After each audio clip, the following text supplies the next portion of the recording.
Good night. My name is Kyle Andres Tuijiga. I'm here with my partner, Jose Maria Sabra Cervantes, and we are going to present the final challenge reading report. Um, it consists in the mobile application for an artificial intelligence chatbot. This is our index, and I'm going to continue with the main objective. It was design an application to see for the well-being of the Tech Millennium students, being attentive to their diet, health, and physical activity. The main purpose of this app is to watch over the students' welfare and lifestyle. It includes multiple ways to develop voice-type conversation regarding topics such as healthy activities. We developed the app so the user can ask to Robo, the personal assistant, whatever they want. The app can help the user choose a routine when exercising, dedicate the necessary time to pending tasks, and advise the students when they feel ill, giving recommendations for steps to take to feel better. The developed chatbot is managed to list a series of activities that helps the user to the physical condition and keeps them active. Physical help, task reminder, and also it helps with pending tasks and tells how to organize the time. Finally, it includes an interactive game about recollecting coins to have a better score. Now we are here in the MIT App Inventor where the app was developed. This platform is ideal for the creation of softwares and apps. Thanks to the many tools that this platform has, this app was possible. First of all, we use the arrangements to organize items, create spaces, and improve the app interfaces. Then the images were used in two different ways, as background and to make the app more striking, to give life to the robot. The labels function was to show text and give a little title to each part of the app. The buttons were useful to activate the functions and give a different instruction when these were pressed. Then the clock was used to switch between screens, as well as being a timer, and a time interval is defined. It also could be adjusted. To develop the chatbot, two of the tools were essential.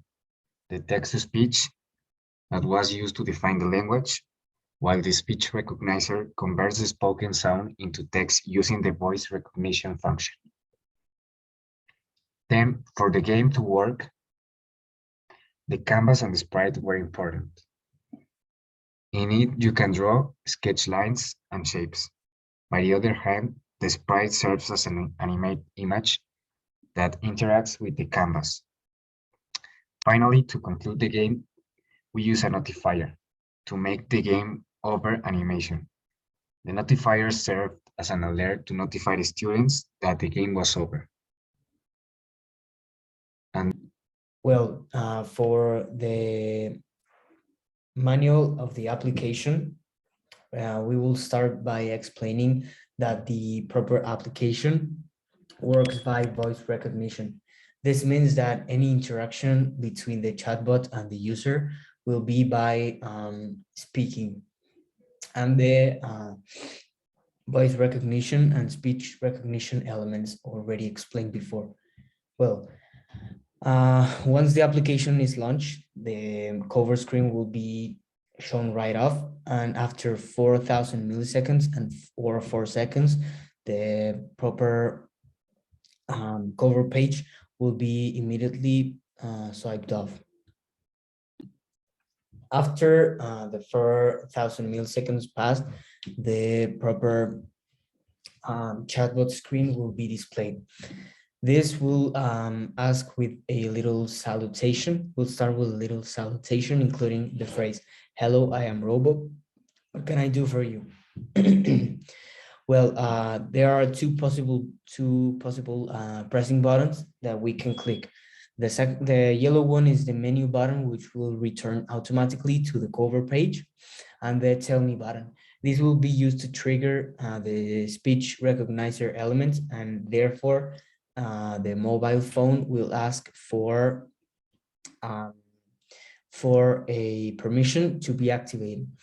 After it, the proper user has to say a statement or a phrase or any question that wants to be asked to the proper chatbot. This is the voice recognition system, and then as you can see, the proper answer will be managed and processed and then displayed in a little label with the text-to-speech element, which will translate and convert all the text from here to a recorded voice, virtual voice. Then to trigger the interactive games, we have to basically ask the chatbot to start it, and it will take me right to the game screen. And here are two possible buttons at the top of the screen, which are the restart button and the menu button. The menu button will also take us to the cover page, creating a cycle, and then after the 4,000 milliseconds run out, the proper chatbot will be displayed again. The game basically works by catching coins, and the more coins you get, the higher points you achieve. The proper jet is controlled by these four arrows, which move in the direction they are showing.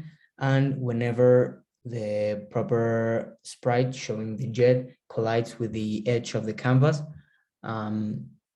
the notifier will be activated and will tell the user that the game was over. So then they have to restart the game.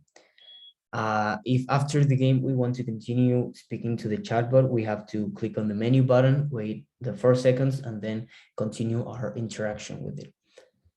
Then we have a list of possible errors which will be explained right away. Well, the list of possible errors is pretty narrow.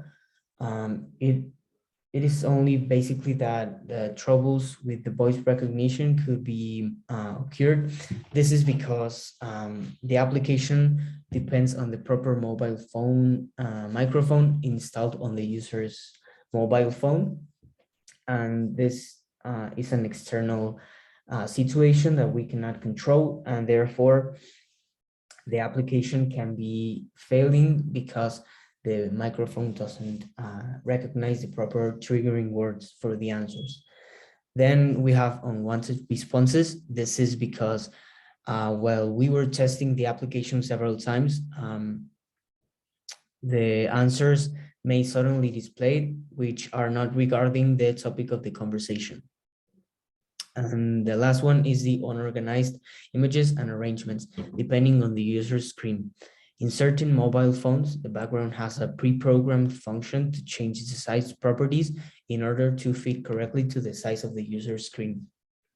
Then we move on to the programming section. Well, the programming section was the most extensive part of this challenge development. We start with the first screen. Whenever the first screen initializes, we trigger the clock sensor, which was already explained before, to start counting the time of 4,000 milliseconds. Then whenever those 4,000 milliseconds are being count down, the timer enabled of the clock sensor will be turned down and the chatbot screen will be opened. Then on the chatbot screen, we have these three little events.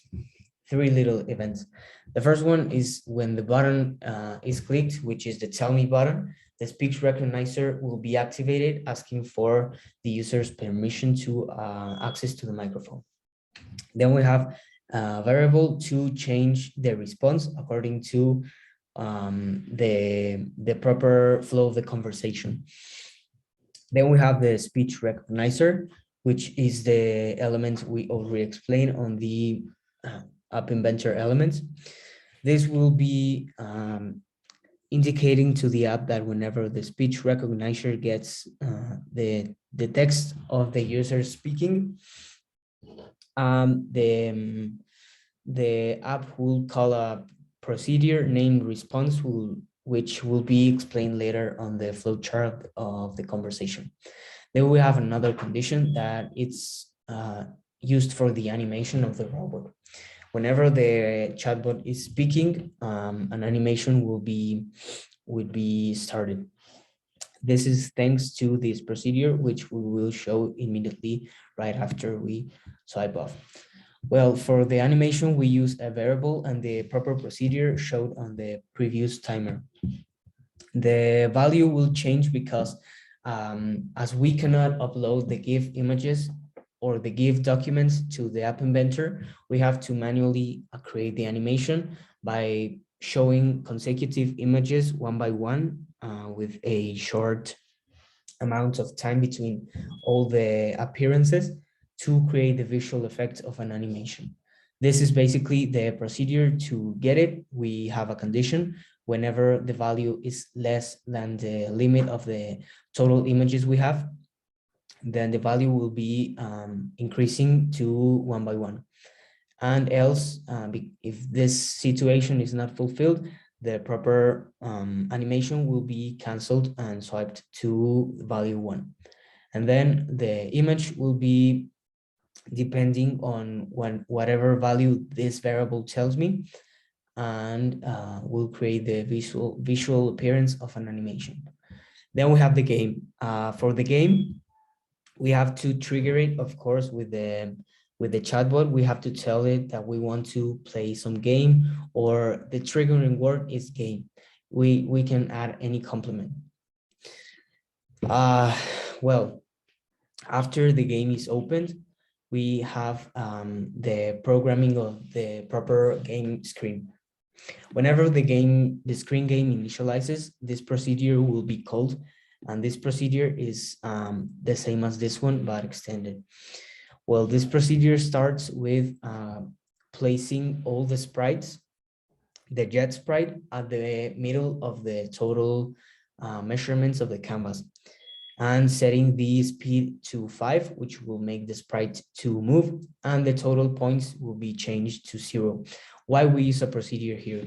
Well, procedures are often used when a series of actions are being implemented several times during a program.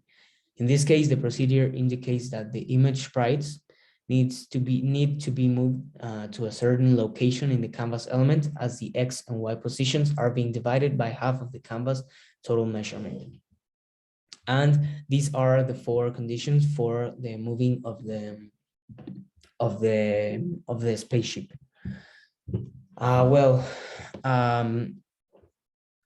These are configured with the heading property.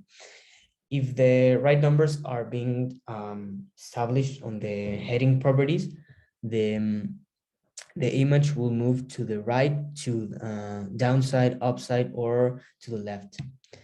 Well, then we have the condition to lose the game. Whenever to collect points, whenever the jet collides with any object apart from it on the canvas, which is only the coin, the proper image sprite displaying the coin will be set to a random position between the range of all the canvas measurements. And we have an increasing from 1 by 1 to the points, depending on how many coins we are catching.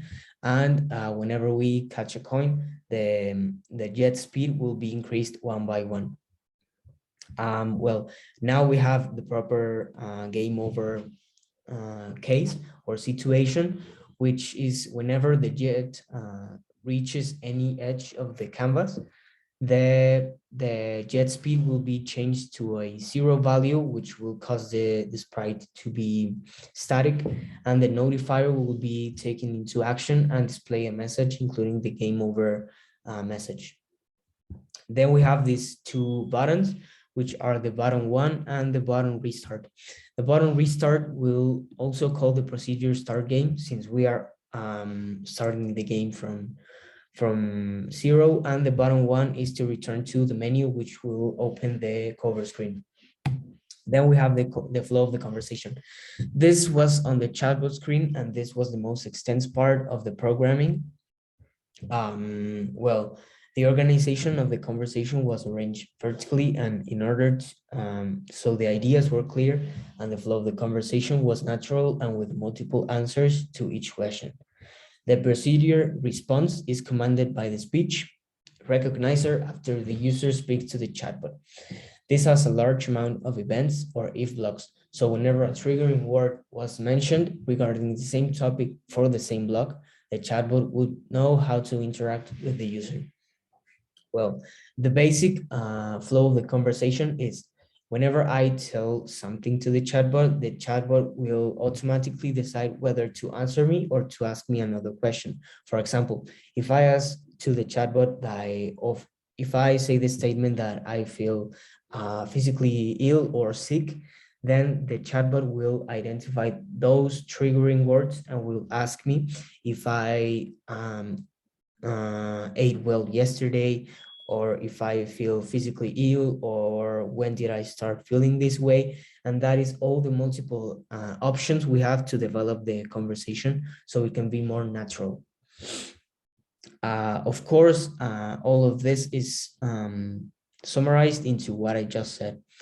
Then we have the scalability proposals, which are the future improvements we would make. Well, the improvement margin is pretty narrow. We would only add a more natural conversation and the proper flow of it to be more extended. After some tests, we concluded that the average time for the application to be considered a natural and creative conversation is about 4 minutes. But we will appreciate if we modify the application later on to increase this time. The second version characteristics will have two. The possible change on the changes section on the essay, we argued that the proper structure of the flowchart version of the interaction will have a better result because we as we were looking for guidance at the beginning of our application, we saw that there was a way to also develop the conversation between choosing random items from lists and determine if the answer was positive or negative. And based on that, the proper chatbot will determine an answer. That will be a more structured way because we move on to the obtained results, which have the correct functionalities. But let's move on with the partially working functionalities because it is what relates most with this problem. Well, on the application where we were testing it, we saw that for some triggering words, the application sometimes misunderstood all the words, and therefore, if I, for example, say, I feel sick, then the application will choose another triggering word, for example, feel, and we'll ask another question that doesn't have anything to do with the topic of the conversation. And also the one of the most present misfunctionalities was when activating the speech recognizer, any iOS or Apple device consistently undetected the proper words. And the artificial intelligence companion disconnected and locked the application out. That is why Android users are the most benefited from our application. And here are our bibliographic references. These are all the sources we use to inspire on the development of our essay and our proper application. And that is all. We hope you enjoyed very much. And thank you.